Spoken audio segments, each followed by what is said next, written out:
pineapple, tofu. Yehey! Magpe-prepare na ngayon tayo ng ingredients. Una, tofu. Hihiwain lang natin to ng cubes.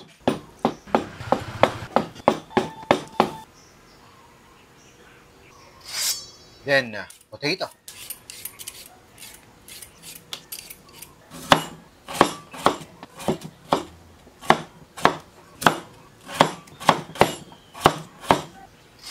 Bell pepper.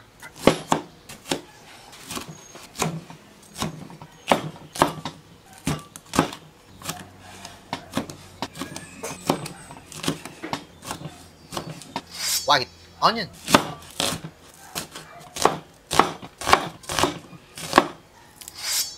Garlic.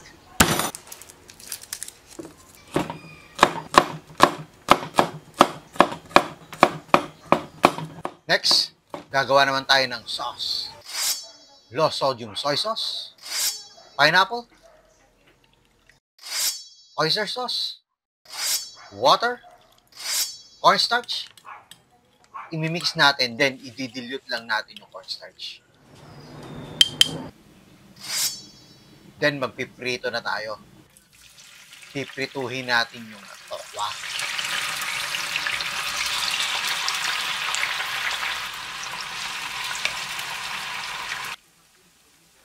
Ihintayin lang natin itong mag-golden brown. Medyo crispy na siya.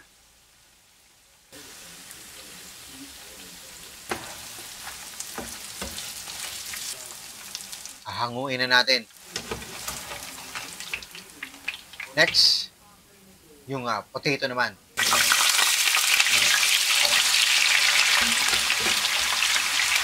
Season natin ng salt.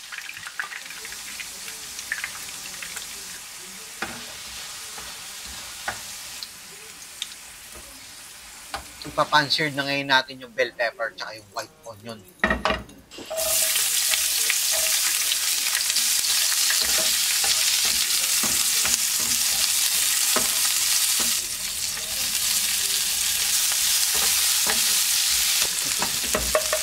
Gagawin na natin yung sauce.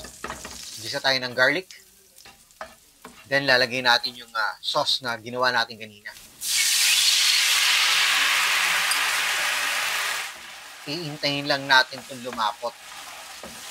Then pag malapot na, lagay na ngayon natin yung tofu at yung potato.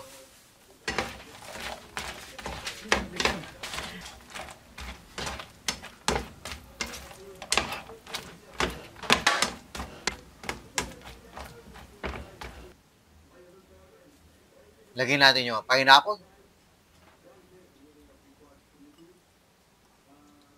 Then, lagyan na rin natin yung bell pepper at yung white onion.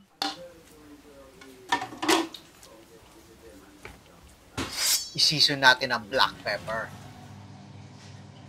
Yun! Luto na ang ating pineapple tofu.